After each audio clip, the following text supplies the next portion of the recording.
பிரசங்கம் பண்ணுங்க. பிரசங்கத்தில் நான் வந்து தொடப்பட்டேன். வாழ்க்கை ஆண்டுக்கா ஊழியம் செய்யணும் அப்படின்னு சொல்லிட்டு நான் அர்ப்பணிச்சிருக்கிறேன் மாஸ்டர். ஆண்டுக்கா ஊழியம் செய்யணும் அப்படிங்கிற வாஞ்சோடு நான் பார்க்கலான்ட்டு வந்திருக்கிறேன் மாஸ்டர். மகாராஜ், அதுவும் இந்த வாலிப வயசில் நீங்கள் அதுவும் இந்த கனமான உறுதி செய்ய வந்திருக்கீங்க. நீங்கள் நல்ல வேதம் வாசிங்க, நல்ல ஜெபம் பண்ணுங்க, கருத்தை நீங்கள் போய் வைப்பாரு, கருத்தை காண்பிப்பாரு. சரிங்க சார், ரொம்ப நன்றிங்க சார். Okay, thank you.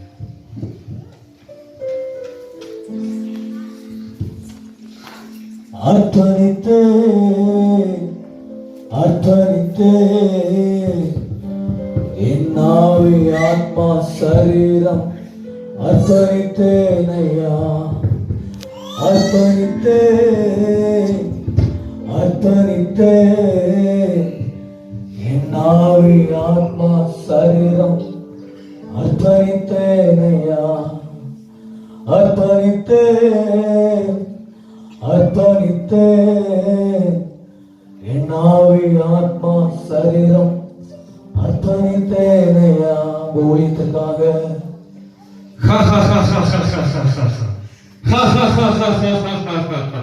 டேய் கனகராஜ், கனகராஜ் ஊழியத்துக்கு போற பாஸ்டர் ஆகிற அப்படின்னு நினைச்சுக்கிட்டு பிரேயர் பண்ணிட்டு இருக்கான்.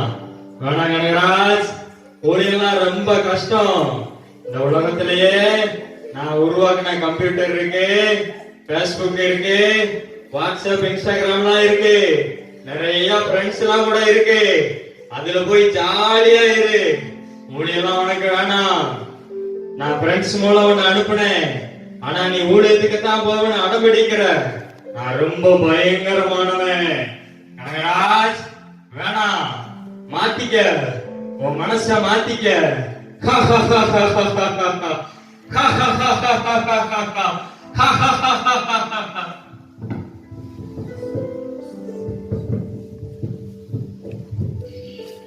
குமராஜ், எப்படி இருக்க? நல்லா இருக்கேன். என்ன அது கோலம்? ஊழியம் செய்யலாம் அப்படின்னு சொல்லிட்டு நம்ம ஊர்ல உன்னை பத்தி கேள்விப்பட்டேன். பைப்லாம் தூக்கி சர்ச்சுலாம் போயிட்டு இருக்கியா, ஊழியத்துக்கு வர போல சொல்லிட்டு இருக்கியா? என்ன மச்சான் பண்ணிட்டு இருக்க நீ? மச்சான், நீ 4 ரூபா கேள்வி நான் உன்கிட்ட விஷயம் தெரியுமாடா? ஒன்னா காலேஜ் போனோம், ஒன்னா ட்ரெஸ் போட்டோம், ஒன்னா குடிக்கலாம் செஞ்சோம். எதை விட்டுனாடா கிளீன் நீ போற? என்ன புதுசா அப்படி மாறிட்ட? அப்படின்னு சொல்லிட்டு Jesus மேல. மச்சான் இந்த வயசுலடா ஒரு 55 வயசு போல இந்த வயசுல ஊழியத்துக்கு போனேன்னு வச்சுக்கோ தெரியாத மச்சான். அதான் நான் கூட படிச்சல குமார் தெரியல குமார் அவனுக்கு வெளிநாட்டுல இருக்கான் மச்சான். நல்ல சம்பாத்தியம் கையில நல்லா சம்பாதிக்கிறான். சொந்தமா ஊர்ல அவங்க அப்பாவுக்கு ஒரு பங்களா காரு சொத்து சொந்தம் எவ்வளவு அப்ப வாங்கி கொடுத்தாங்க மச்சான். இதுக்கு மேல வேற என்ன மச்சான் வேணும்? ஊழிய பண்ணு வேணான்னு சொல்ல. ஒரு 45 வயசுக்கு மேல பண்ணு மச்சான் சொன்ன மாதிரி ஒரு 45 வயசு மேல பண்ணு. நல்லா ஜாலியா அனுபவி மச்சான். எல்லாம் யோசிச்சு முடிவு மச்சான். நான் அப்படியே தான் செய்ய போறேன். மச்சான் நல்லா யோசி. உங்கள கேட்டு ஒரு சினிமா போடுறாங்க அப்படி பாட்டு வரலாம். இல்லப்பா நான் வரல பாட்டேன். மச்சான் இங்க எவ்வளவு தூரம் திருந்த மாட்டானா? மச்சான் யோசிச்சு நல்ல முடிவு நாங்க வரோம். நீ திருந்த மாட்டேங்க மச்சான். பாப்போம். ஒரே குழப்பமா இருக்கு. ஃப்ரெண்ட்ஸ் சொல்றதெல்லாம் கேட்டா நமக்கு என்ன பண்றதுனே தெரியல. சரி பாஸ்டர் பார்ப்போம். பாஸ்டர் பாஸ்டர்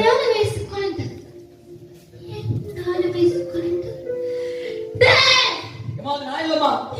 அது நான் இல்லம்மா. மாஸ்டர், கொஞ்சம் சொல்லுங்க மாஸ்டர். அம்மா, அது நான் இல்ல. சொல்லுங்க மாஸ்டர். சொல்லுங்க பாஸ்டர். அம்மா அவன் கொஞ்சம் லேட்டா தனியா இருந்தா நீ அவன் பாஸ்டர் சொன்னா விடு. ஏன் 4 வயசு குழந்தை யாரும் பாஸ்டர்? 4 வயசு அவர் கதை ஏன் நல்ல 4 வாழ்க்கை வயசு குழந்தை அவங்க குடும்ப சூழ்நிலை நிமித்தமா அவங்க ஒரு மந்திரவாதி தேடி போனாங்க. அந்த மந்திரவாதி அவங்க குடும்பத்தை சூழ்நிலை வச்சுட்டு அந்த 4 வயசு குழந்தைய பள்ளிக்கூடம் விட்டாங்க. அவங்க அந்த 4 வயசு குழந்தைய பள்ளிக்கூடத்த நாள்ல இருந்து இப்படித்தான் இருக்காங்க. அந்த குழந்தைய 4 வயசு குழந்தைய பள்ளிக்கூடத்து 1 மணி நேரம் கழிச்சு தான் ராஜ் அந்த ஊருக்குள்ள மிஸ்டர் ஊழியக்காரங்க போனாங்க.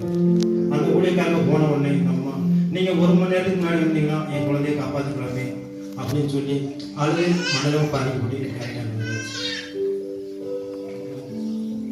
நான் ஒரு விஷயமா உங்களை பார்க்க வேண்டும் மாஸ்டர். நீங்கள் ப்ரேயர் பண்ணிக்கங்க.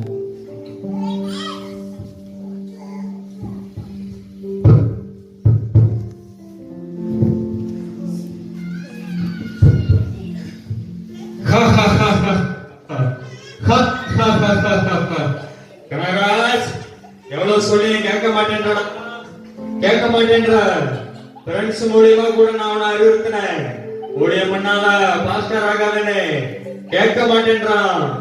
ஊழியம் பண்ண நான் பயங்கரமானவன். இதோட விளைவுகள் பயங்கரமா இருக்கும். வேணாம் கனகராஜ் வேணாம். எத்தனை ஊழியக்காரங்க ஊழியத்தை நான் வளர விடாம பண்ணியிருக்கேன். எத்தனை ஊழியத்தை தடுத்திருக்கேன். என்கிட்ட சேலஞ்ச் பண்ணாத கனகராஜ் வேணாம். பாஸ்டிங் இருக்கிற பாஸ்டர் கிட்ட போய் ஆலோசனை கேட்கிற எனக்கு அப்படியே எரியுது கனகராஜ் எரியுது. நான் ரொம்ப பயங்கரம். என் கஷ்டம் உனக்கு தெரியாது. வேணாம். ஊழியத்துக்கு போறேன்னு ஒப்பு கொடுக்காத. நீ எப்படி ஊழியத்துக்கு போறேன்னு நான் பாக்குறேன்டா. இது சவால்டா.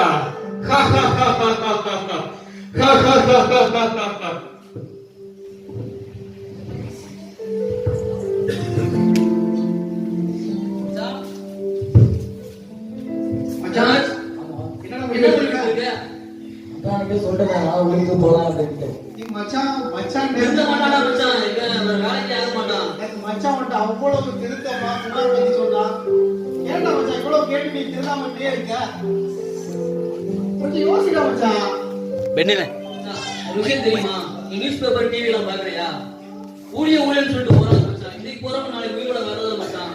எத்தனையோ மிஷினரி வெளியில போறாங்க மச்சான். ஆனா வெளியில போனவங்க எல்லாமே தீவிரவாதி கடத்தப்பட்டு நிறைய பேர் அவங்களை கொண்டுறாங்க மச்சான். அதே நீ புரிஞ்சுக்கிற மாட்டேன். ஃப்ரெண்ட்ஸ் எப்பவுமே ஒரு நன்மை தான் மச்சான் சொல்லுவோம். மச்சான் யோசிச்சுக்கோ. உடனே நாங்க அப்படி இழக்க விரும்பல மச்சான். மச்சான் நேத்து கூட நம்ம குமார பத்தி சொல்லிக்கிட்டோம் பாத்தீங்களா? இந்த மச்சான் குமார அப்பா வராரு. நீயே கேளுடா மச்சான். வாங்க என்னப்பா சோகமா வரீங்க? அது என்னப்பா சொல்ல, காசு நல்லா உண்டாக்கி போட்டான் என் புள்ள. ஆனா வீடு காரு பங்களான்னு உண்டாக்குனேன். அந்த பிள்ளையை நான் பறி கொடுத்துட்டு நிக்கிறேன் தம்பி. அவன் வாலி பிராயத்துல அவன் நடக்க வேண்டிய வழியை சொல்லி கொடுக்காம காசு பின்னாடியே போய் படைச்ச கடவுளை மறந்துட்டு சாமி. ஏசப்பா தான் உண்மையான தெய்வம், அவர் தான் இதெல்லாம் கொடுத்தாரு, அதை வச்சுதான் நம்ம நல்லா வாழ்ந்தோம் அப்படின்னு சொல்ல தவறிட்டேன். இங்கே இருக்கும் போதே மதுபானத்துக்கு அடிமையா இருந்தான். அங்க வெளிநாட்டுக்கு அனுப்பிச்சு நல்லா சம்பாதிச்சிருவான், என்ன நல்லா வாழ வச்சிருவான், திருத்திருவான் அப்படின்னு நினைச்சுதான் அனுப்புனேன். ஆனா அங்கேயும் போய் அவன் காசு தவறாம அனுப்பினான். வீடு கட்டினேன், வாசல் தோட்டம் தடவெல்லாம் உண்டாக்குனேன், கரப்பங்களாம் உண்டாக்குனேன். ஆனா ஒரு டைம் வாகன விதத்துல என் மகன் இறந்துட்டான் தம்பி. இந்த சோகத்தை எப்படி சொல்ல தெரியல. நீங்களா தம்பி ஏசப்பாவை மறந்துடாதீங்க. அந்த ஏசப்பாக்காக ஜெயிங்க. இந்த தகப்பனோட வேண்டுகோள் தம்பி. இதுக்கு மேல என்னால ஒண்ணும் சொல்ல முடியாது தம்பி. கவலைப்படாதீங்கப்பா, நான் போயிட்டு வரேன் தம்பி. குமார் அப்பா சொன்னது கேட்டீங்களா? இந்த குமார் உயிரோட இல்ல, அவன் சம்பாதிச்ச நம்ம கூட சுத்திட்டு இருந்த இந்த குமார் இப்ப உயிரோட இல்ல. அவன் சம்பாதிச்ச கார் இருக்கு, அவன் சம்பாதிச்ச பங்களா இருக்கு, ஏன் அவன் சம்பாதிச்ச காசு கூட இருக்கு. எதுக்காகவோ போன உயிர், ஏன் உங்களுக்காகவும் எனக்காகவும் அந்த உயிரை கொடுத்தாரே இயேசு கிறிஸ்து, அவருக்காக எதுக்கு அந்த உயிர் போக கூடாது? ஏன் உங்களுக்கு புரிய மாட்டேங்குது? நீங்க உயிரோட இல்ல, எல்லாமே இருக்கு, அவன் உயிர் இல்லையே. இன்னைக்கு உயிர் நம்ம கொடுத்திருக்கிறாரு, கொஞ்சமா சிந்திப்பீங்களா? சரி மச்சான், இல்ல மனுஷன் மச்சான், எனக்கு தெரியாம பேசிட்டேன் மச்சான். மச்சான் நீ ஊழியர் செய் மச்சான், இன்னைக்கு செய் மச்சான். ஊழியர்ல எங்களை நினைச்சுக்காங்க. கண்டிப்பா எங்களுக்கு வேண்டிய குடும்பத்துக்கு வேண்டிய பிரேர் பண்ணிக்கணும். எடுத்த முடிவு ஒரு நல்ல முடிவு மச்சான். எங்களையும் ஊழியர்ல கூப்பிடணும் மச்சான், நாங்களும் வரோம். கண்டிப்பா வரோம் மச்சான். ஓகே.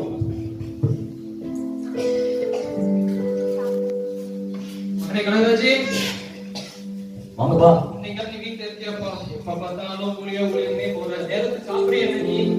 சாப்பிடுப்பா. சரிப்பா, நீங்க வெளியே ஊழியத்துக்காக போறதுக்கு ஒரு நேரம் பேசணும். ஃப்ரீயா இருக்கியா? இதெல்லாம் பாருங்க. அப்படி நீ பாஸ்டோட இருக்க, முன்னாடி பார்த்தா பயில் வாசிக்கிற, இதெல்லாமே பின்னாடி இருந்து பாக்கிற அப்பா ரொம்ப பெருமையா இருக்குப்பா. நான் தான் அப்பா சொல்லிட்டு மரியாதையாவே இருக்குது. ஆனா நீ இந்த ஊழியத்துக்காக வெளியே ஊழியத்துக்கு போறது அது மட்டும் நீ மாற்றி போடுறாங்க. ஏன்னா நீ போயிட்டு திருப்பி வரும்போது அவன் குணமா தான் வாங்கலாம். எனக்கு நீ ஒரே வாங்கப்பா. நம்மளாலே சின்ன பொண்ணு நம்ம விட்டு போயிட்டா, ரொம்ப கஷ்டப்பட்டு நான் வளர்த்தோம்பா. எனக்கு இருக்க ஒரே நம்பிக்கை நீ மட்டும்தான். வயசான காலத்துல நான் மட்டும் தனியா இருந்து என்னப்பா பண்ண முடியும்? மொத்த மகன் அவனை எப்படி கஷ்டப்பட்டு நான் அவனை வளர்த்தேன். எத்தனையோ பேருங்க வரும்போது எல்லாமே ஊழியத்துக்கு போயிட்டு தான் திரும்பி அதை வருதுன்னு சொல்றாங்க. நீ இங்கே இரு, பாஸ்டோட இரு, அவன் தேவையான செலவான நான் பார்த்துக்கிறேன். ஆனா ஊழியத்துக்கு போய் தான் நீ வெளியே சம்பாதிக்கணும் அப்படி வேண்டாம்ப்பா.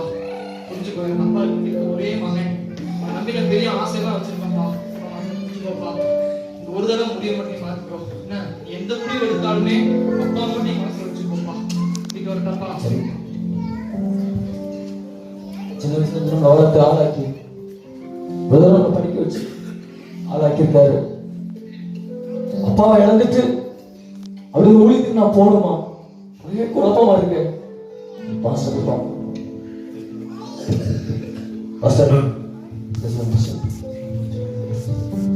நான் ஒரு குழப்பத்தோட நம்ம உங்களை பார்க்கணும்ட்டு வந்தேன்.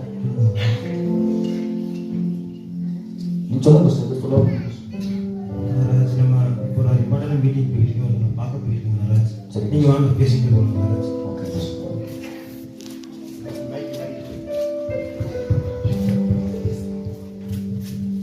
சார், இங்கே செல்வம் கைதே பண்ணுங்க சார். ஒரு 5 நிமிஷம் வெயிட் பண்ணுங்க. கான்ஸ்டபிள் செல்வத்தை மோடிக்கா.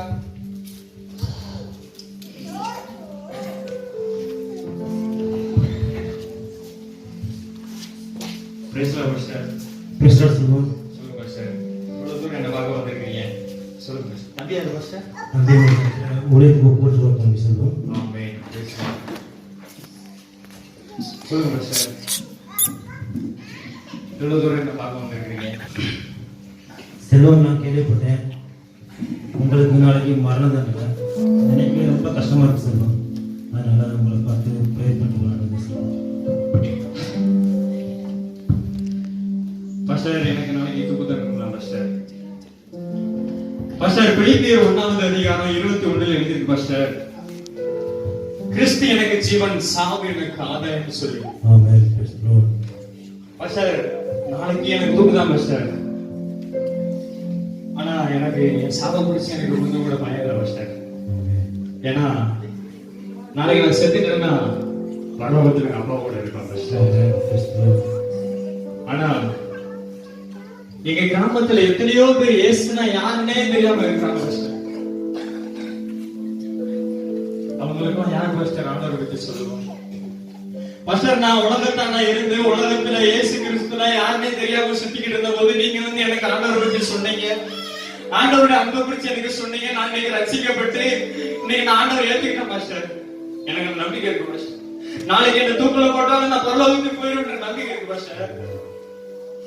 ஆனா எங்க கிராமத்துல எத்தனையோ பேர் இயேசு யாருன்னே தெரியாம அவங்களுக்கு யார் பாஸ்டர் ஊழியம் செய்வா சொல்லுங்க பாஸ்டர். எங்க கிராமத்துல இன்னும் எத்தனையோ குழந்தை தொழிலாளர்கள் இருக்கிறாங்க, இன்னும் எத்தனையோ குழந்தைகள் பிச்சை எடுத்துட்டு இருக்காங்க. சொல்லுங்க அவங்களுக்கு எல்லாம் யார் பாஸ்டர்? இந்தியாவில் மட்டும் கிட்டத்தட்ட 140 கோடி ஜனங்கள் இருக்காங்க பாஸ்டர். 87,000 கிராமங்கள் இருக்கு பாஸ்டர். அவங்களுக்கு எல்லாம் யார் பாஸ்டர் சுவிசேஷம் சொல்லுவாங்க? சொல்லுங்க பாஸ்டர், யார் சுவிசேஷம் சொல்லுவா? யார் உதவி செய்வா? அந்த அக்கா போவாங்களா பாஸ்டர்? அந்த அண்ணன் போவாங்களா பாஸ்டர்? தங்கச்சி போவாங்களா பாஸ்டர்? யார் பாஸ்டர் உதவி செய்வா? இந்த தம்பி போவாங்களா பாஸ்டர்? பாஸ்டர், நீங்க அடிக்கடி ஒரு விஷயம் சத்துல சொல்றீங்க பாஸ்டர், சுவிசேஷத்தை அறிவியாக இருந்தால் எனக்கு கையோடு சொல்லு. நான் அடிக்கடி அந்த வார்த்தையை நினைச்சு அழுவது பாஸ்டர். யார் சுவிசேஷத்தை சொல்லுவாங்க பாஸ்டர்? யார் ஆண்டவருடைய ஊழியத்தை செய்வாங்க பாஸ்டர்? இவங்க எல்லாம் போக மாட்டாங்க பாஸ்டர். ஏன்னா இவங்களுக்கு நல்ல வீடு வாசல் எல்லாமே கிடைக்குது பாஸ்டர். நான் சுகவாழ்வு விட்டுட்டு ஊழியத்துக்கு நல்லா அர்ப்பணிக்க மாட்டாங்க பாஸ்டர். அவங்களுக்கு ஞாயிற்றுக்கிழமை நல்ல பிரசங்க கேட்கிறாங்க, நல்லா ஆராதிக்கிறாங்க, அது போதும் பாஸ்டர். ஆனா இயேசுல யாருன்னே தெரியாம லட்சம் ஜனங்கள் இருக்காங்க. யார் பாஸ்டர் உங்களுக்கு ஆண்டவருடைய அன்பை பத்தி சொல்லுங்க பாஸ்டர். நீங்க சொல்லுங்க பாஸ்டர். எத்தனையோ மாணவர்கள் இன்னைக்கு போதைக்கு அடிமையாகி குடிப்பழக்கத்துக்கு அடிமையாகி எத்தனையோ பேர் நம்ம கிராமத்தில் இன்னும் சுத்திட்டு இருக்காங்க பாஸ்டர். சொல்லுங்க பாஸ்டர்.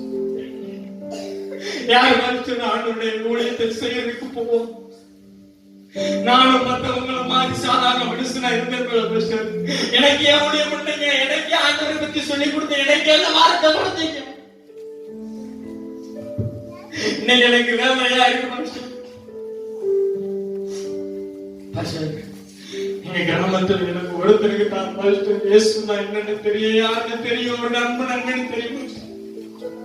எங்க கிராமத்தில் என்ன தவிர யாருக்குமே இயேசுனா யாருன்னு தெரியாது பாஸ்டர். சொல்லுங்க பாஸ்டர், யார் பாஸ்டர் ஊழியத்துக்கு போவோம்? அந்த அண்ணன் போவாங்களா பாஸ்டர்? வெளியே நின்று சத்தத்தை கேட்கிற தம்பி போவாங்களா பாஸ்டர்? அந்த அக்கா போவாங்களா பாஸ்டர்? யாருமே நான் ஊழியத்துக்கு மாறுன்னு சொல்ல மாட்டேன். பிளீஸ் பாஸ்டர், நாளைக்கு எனக்கு தூக்கல போட்டுருவாங்க.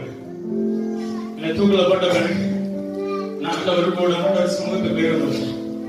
ஆனா இயேசு அறியாத ஜனங்கள் எத்தனையோ பேர் பாஸ்டர். கிட்டத்தட்ட 36 எஸ்டேட்டுக்கு மேல இருக்கு பாஸ்டர், 90 டிவிஷனுக்கு மேல இருக்கு பாஸ்டர். அவங்களுக்கு ஆண்டவர் அன்பை யார் பாஸ்டர் சொல்லுவோம்? நீங்க எனக்கு சுவிசேஷம் சொன்னீங்க, ஆண்டவருடைய அன்பை என்னன்னு சொல்லி கொடுத்தீங்க.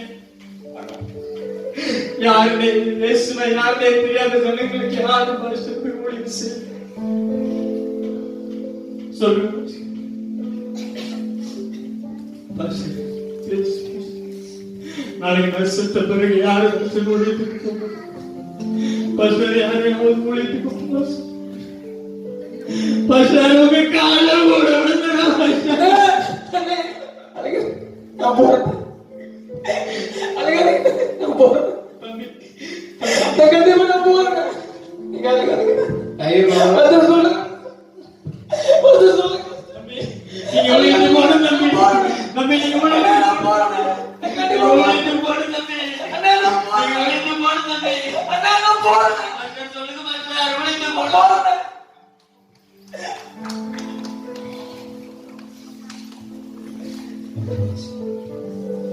நீங்கள் முடிவு கற்பனை கனமான ஊழியம். நீங்கள் கனமான ஊழியம் செய்யணும். நல்ல வேதம் வாசிக்க, நல்ல ஜெபம் பண்ணணும். நீங்கள் போக வேண்டிய பாதையை கற்பனை கோரிக்கை நடத்தி செல்லும்.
பினான்சியலா ரொம்ப பின்தங்கினவங்களா இருந்தாங்க வட இந்தியாவில். பினான்சியலா பின்தங்கினவங்களா இருந்த உடனே இவங்க போய் ஒரு மந்திரவாதி கிட்ட ஆலோசனை கேட்கும்படியா போனாங்க. அவங்க ஆலோசனை கேட்கும்போது அவன் சொன்னான், நான் ஒரு புத்தகத்துல படித்ததான ஒரு சம்பவம், 2 குழந்தைகள், அந்த 2 குழந்தைகளையும் நர பலியிட்டால் உன் குடும்பத்துக்குள்ள ஆசீர்வாதம் வரும்னு சொன்னான். கடைசியில அந்த தாயும் தகப்பனும் தன்னுடைய குடும்பத்தினுடைய ஆசீர்வாதத்திற்காக சின்ன சின்ன 3 வயதிலும் 1 வயதிலும் இருக்கக்கூடிய அந்த 2 பிள்ளைகளை கழுத்தை அறுத்து கொன்னுட்டாங்க. கொஞ்ச நாள் கழித்து அந்த கிராமத்துக்கு ஒரு சுவிசேஷம் போறான். அதான் அந்த தங்கச்சி சொன்ன, 1 மணி நேரத்துக்கு முன்னால இந்த இயேசுவை நான் கண்டு கொண்டிருந்தால் ஒருவேளை என் பிள்ளை செத்திருக்காதே. இன்னைக்கு அநேக கிராமங்களில் இதே மாதிரியான சூழ்நிலை. இன்னும் வேறொரு இடத்துல ஒரிசாவில் இதே மாதிரி அந்த மந்திரவாதி சொன்னா, உன் பிள்ளையினுடைய தலையில கல்ல போட்டு கொல்லு. இந்த தாய் கொஞ்சம் கூட ஈவு இறக்கம் இல்லாம அந்த பிள்ளையினுடைய தலையில கல்ல போட்டு நச்சு கொண்டுட்டான். இன்றைக்கும் அநேக மரணங்கள் வட இந்தியாவில் இயேசுவை அறியாததினால் இப்படி நடந்து கொண்டிருக்கிறது. அநேக சூழ்நிலைகள் மோசமாய் போய் கொண்டிருக்கிறது. நாம ஒரு நாள் ஒரு சுயநலவாதிகளாய் இருக்கக்கூடாது. ஊழியத்துக்காக எழுமணும். எங்க தாய் தகப்பனுக்கு நான் ஒரு ஆம்பளை பையன். எங்க தாயார் நல்ல சூத்திரம். ஊழியம்னா எனக்கு தெரியும், நல்ல கஷ்டமான மிகுந்த நெருக்கமான ஒன்று. அது ஈஸியான ஒண்ணு இல்லை. நீங்க நினைக்கிற மாதிரி கார்ல போறதும் அல்லது ஊழியத்துல முன்னால் நிற்கிறதும் இதெல்லாம் இன்னைக்கு வந்துச்சு. ஆனா இதற்கு பின்னால் இருக்கிறதான அது ஒரு பயணம் மிகுந்த நெருக்கமான கஷ்டமான பாடுகள் நிறைந்ததான ஒரு சூழ்நிலை தான்.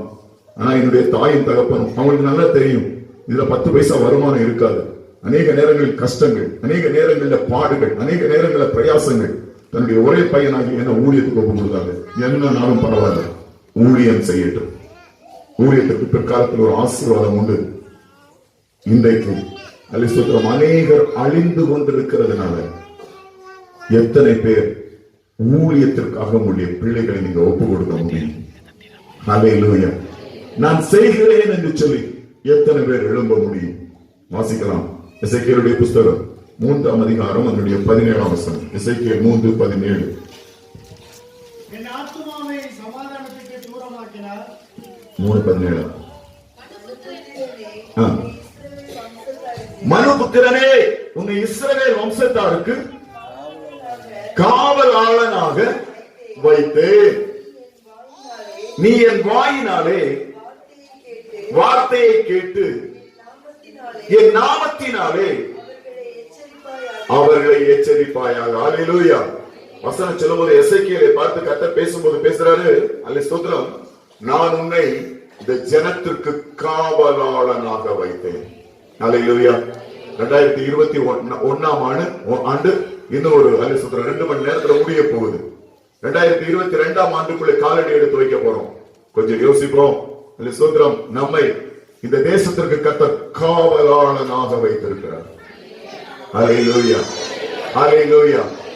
தேசம் அழியாதபடிக்கு திறப்பிலே நிற்கும்படியாக, ஜனங்கள் அழியாதபடிக்கு திறப்பிலே நிற்கும்படியாக கர்த்தர் என்னையும் உங்களையும் இந்த தேசத்திலே காவலாளனாக, ஹல்லேலூயா, ஹல்லேலூயா, திறப்பிலே நிற்கும்படியாக, பல ராத்திரிகளை ஜெபம் பண்ணும்படியாக, பல ராத்திரிகளை இயேசுவே என்று மன்றாடும்படியாக, எங்க தேசத்திற்காய் மனமிறங்கும் என்று சொல்லும்படியாக கர்த்தர் இந்த தேசத்திலே நம்மை காவலாளனாக வைத்திருக்கிறார். காவலாளனாக. ஹல்லேலூயா, ஹல்லேலூயா. பொறுப்பை அறிந்து எத்தனை பேர் இந்த நாட்கள்ல முழங்கால் படியிட போறீங்க? ஹல்லேலூயா. 2022ஆம் வருஷத்துல ஆண்டவரே, என்னுடைய முழங்கால்கள் இந்த தேசத்திற்காக முடங்கும் ஆண்டவரே. ஹல்லேலூயா. 2022ல என்னுடைய கர்த்தாவே வாய் ஆண்டவரே ஸ்தோத்திரம் உம்முடைய துதியை சொல்லும் ஆண்டவரே. ஹல்லேலூயா. ஏசாயா தீர்க்கதரிசன புத்தகத்துல வாசிக்கிறோம், அல்லேலூயா ஸ்தோத்திரம், யார் போவார் என்று கேட்ட பொழுது நான் போகிறேன் தேசத்திற்காக, நான் போகிறேன் ஜனங்களுக்காக. எத்தனை பேர் சொல்ல முடியும்? ஹல்லேலூயா, ஹல்லேலூயா. அன்றைக்கு மோசேயை கர்த்தர் அழைக்கும் போது அழைத்தார். எல்லாருக்கும் நல்லா தெரியும். சோதரம். இரண்டாவது இன்னொரு காரியத்தை நான் சொல்றேன். ஊழிய அழைப்பு என்பது உள்ளவர்களுக்கு அது நல்லா தெரியும். ஹல்லேலூயா. ஊழிய அழைப்பு என்பது உள்ளவர்களுக்கு நல்லா தெரியும். நம்ம சொல்லிக் கொடுக்க வேண்டிய தேவையில்ல. ஒவ்வொரு செய்தியும் அவர்களை நோக்கி கடந்து வரும். ஒவ்வொரு அல்லேலூயா வார்த்தையும் அவருடைய இருதயத்தை வருடும் தொடும். ஒவ்வொரு செய்தியிலும் அவர்களுக்கான ஒரு செய்தி இருக்கும். ஹல்லேலூயா. எலிசாவை அபிஷேகம் பண்ணும்படியா எலியா போறான். எலிசாவை அபிஷேகம் பண்ணும்படியா எலியா என்ன செய்யறான்? போறான். போன உடனே இவனுடைய சால்வையை எடுத்து, எல்லாரும் நல்லா கவனிங்க, இவனுடைய சால்வையை எடுத்து அவனுடைய மேல போட்ட உடனே அவன் எல்லாத்தையும் விட்டுட்டு என்ன செஞ்சான்? இவனுக்கு பின்னால் அங்க போய் அவன் மெசேஜ் கொடுத்தானா? ஏதாவது சொன்னானா? ஒண்ணுமே சொல்லல. ஏன்னா எலியா கிட்ட பேசிக்கிட்டு இருந்த அதே கர்த்தர் அநேக நாட்களுக்கு முன்பதாக எலிசாவுடன் பேசிக்கொண்டே இருந்தார். நீ ஊழியத்திற்காக என்று சொல்லி. ஹல்லேலூயா. நீ செய்ய வேண்டிய காரியம் உண்டு, நீ செய்ய வேண்டிய காரியம் உண்டு பேசிக்கிட்டே இருந்தான். போய் சாயந்தர போல வேற ஒண்ணுமே சொல்லல, அவன் பிறந்தால கிளம்பி வந்துட்டான் அப்படின்னா அதற்கு முன்பதாகவே கர்த்தர் திட்டமும் தெளிவுமாய் எலிசாவோடு பேசினார். அது மாத்திரமல்ல, அந்த இடத்துல வசனம் சொல்லப்படுகிறது, சாப்பாத்தின் குமாரனாகிய எலிசாவை கண்டு அவன் ஊரு, அவன் பேரு, அவனுடைய சகல காரியங்களை திட்டமும் தெளிவுமா எலியா கிட்ட கர்த்தர் பேசினான். எலிசாவை கர்த்தர் முன் குறித்தார். இந்த இடத்துல இருக்கிற அநேகரை கர்த்தர் முன் குறித்திருக்கிறார். ஹல்லேலூயா, ஹல்லேலூயா. கர்த்தருடைய உயரிய திட்டத்திற்கு எத்தனை பேர் இந்த நாட்கள் அர்ப்பணிக்க போறீங்க? எத்தனை பேர் உங்க பிள்ளைகளை அர்ப்பணிக்க போறீங்க? காலம் அல்லேலூயா கடைசியா இருக்கிறது. தேவனுடைய திட்டத்திற்கு, தேவனுடைய காரியங்களுக்கு முக்கியத்துவம் கொடுத்து முன்னால ஓடுவோம். கர்த்தர் நம்மை ஆசீர்வதிப்பார். அல்லேலூயா. இப்பொழுதும் ஒரு பாடலை எல்லாருமாய் சேர்ந்து எழும்பி நின்று பாட போறோம். கர்த்தர் ஆசீர்வாதமாய் நடத்துவோம்.